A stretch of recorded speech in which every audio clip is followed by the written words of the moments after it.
விதி கமலஹாசன் நடித்த தக் லைஃப் திரைப்படத்தின் ப்ரமோஷனுக்காக பேசிய கமலஹாசன் தமிழ் மொழியில் இருந்துதான் கன்னட மொழி பிறந்தது என்று பேசியிருந்தார். இந்த சூழ்நிலையில் கர்நாடகத்தில் தக் லைஃப் திரைப்படத்தை திரையிடுவதற்கு தடை விதித்து பல்வேறு அமைப்புகள் அறிவித்திருந்தன. இதனை எதிர்த்து நடிகர் கமலஹாசன் கர்நாடக மாநில உயர்நீதிமன்றத்தில் வழக்கு தொடர்ந்திருந்தார். தனது தக் லைஃப் திரைப்படத்தை திரையிட அனுமதிக்க வேண்டும் என்று அவர் கோரியிருந்தார். இந்த வழக்கு நீதிபதி நாகப்பிரசன்னா முன்னிலையில் இன்று விசாரணைக்கு வந்தது. அப்போது மொழி குறித்து கமலஹாசன் பேசுவதற்கு அவர் வரலாற்று ஆய்வாளரா, மொழியியல் அறிஞரா என்ற கேள்வியை எழுப்பியிருக்கிறது. மேலும் மக்களின் உணர்வுகளை புண்படுத்திவிட்டு வணிக நோக்கத்திற்காக அவர் மனு கொடுத்துள்ளார் என்றும், முதலில் கமலஹாசன் மன்னிப்பு கேட்க வேண்டும், அதன் பின்னர் இந்த மனுவை தாக்கல் செய்யலாம், திரைப்படத்தை திரையிட அனுமதிக்க வேண்டும் என்று நீதிபதி நாகப்பிரசன்னா அந்த உத்தரவை பிறப்பித்து சரமாரியாக பல்வேறு கேள்விகளை கமலஹாசனுக்கு எழுப்பியிருக்கிறார். தமிழ் மொழியில் இருந்துதான் கன்னட மொழி பிறந்தது என்பதற்கு ஆதாரம் இருக்கிறதா, அந்த ஆதாரம் இருந்தால் அந்த ஆதாரத்தை சமர்ப்பிக்கவும் என்று கமலஹாசனுக்கு நீதிபதி நாகப்பிரசன்னா உத்தரவிட்டிருக்கிறார்.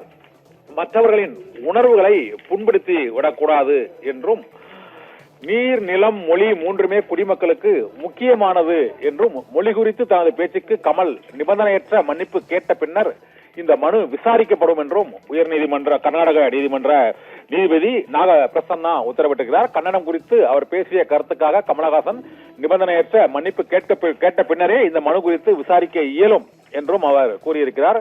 கன்னடம் பேசும் மக்களின் மொழி உணர்வை சிறுமைப்படுத்திவிட்டு வணிக நோக்கத்திற்காக கமலஹாசன் நீதிமன்றத்திற்கு வந்துள்ளதை ஏற்க முடியாது என்றும் நீதிபதி நாகப்பிரசன்னா தெரிவித்திருக்கிறார். இதனால் தக் லைஃப் திரைப்பட விவகாரத்தில் அது கர்நாடக மாநிலத்தில் திரையிடுவதில் சிக்கல் ஏற்பட்டிருக்கிறது. கமலஹாசன் இந்த பிரச்சனையில் மன்னிப்பு கேட்க முடியாது என்று கூறியுள்ள நிலையில் இப்போது அவர் தொடர்ந்த வழக்கிலேயே நீதிபதி கமலஹாசன் மன்னிப்பு கேட்க வேண்டும், அதுவும் நிபந்தனையற்ற மன்னிப்பு கேட்க வேண்டும், அதன் பின்னர் தான் இந்த மனுவை விசாரிக்க முடியும் என்று நீதிமன்றம் உத்தரவிட்டிருப்பதால் தக் லைஃப் திரைப்படம் கர்நாடக மாநிலத்தில் திரையிடுவதில் சிக்கல் ஏற்பட்டிருக்கிறது. கமலஹாசன் நிபந்தனையற்ற மன்னிப்பு கேட்பாரா அல்லது நீதிமன்ற உத்தரவுப்படி, அல்லது ஏற்கனவே அவர் மன்னிப்பு கேட்க முடியாது என்ற கூறிய அந்த நிலைப்பாட்டில் தொடருவாரா என்பதை பொறுத்திருந்துதான் பார்க்க வேண்டும். கர்நாடக மாநிலத்தில் தக் லைஃப் திரைப்படம் திரையிடுவதில் இந்த வழக்கு மூலமாகவும் நீதிபதியின் உத்தரவின் மூலமாகவும் ஏற்பட்டுள்ள சிக்கலுக்கு கமலஹாசன் அளிக்கும் பதிலை பொறுத்தே இந்த மனு விசாரணைக்கு எடுத்துக் கொள்ளப்படும். படம் திரையிடுவது தொடர்பாகவும் முடிவு எடுக்கப்படும். தமிழ் மொழியில் இருந்துதான் கன்னடம் பிறந்தது என்பது எந்த அடிப்படையில் பேசினீர்கள் என்றும், வரலாற்று ஆய்வாளரா கமலஹாசன், மொழியியல் வல்லுநரா என்றும் கமலஹாசனுக்கு உயர்நீதிமன்றம் அந்த கேள்வியை எழுப்பி இருக்கிறது.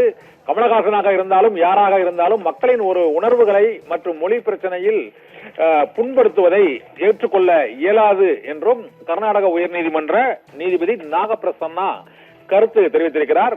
கர்நாடக மாநில உயர்நீதிமன்றத்தில் கன்னட மொழி விவகாரம் தொடர்பாக கமலஹாசன் தொடர்ந்த அந்த வழக்கில் சரமாரியாக நீதிபதி நாகப்பிரசன்னா கேள்விகளை எழுப்பியிருக்கிறார். கமல் தொடர்ந்த வழக்கு பிற்பகல் 2:30 மணிக்கு உத்தரவு பிறப்பிக்கப்படும் என்றும் உயர்நீதிமன்றம் அறிவித்திருக்கிறது.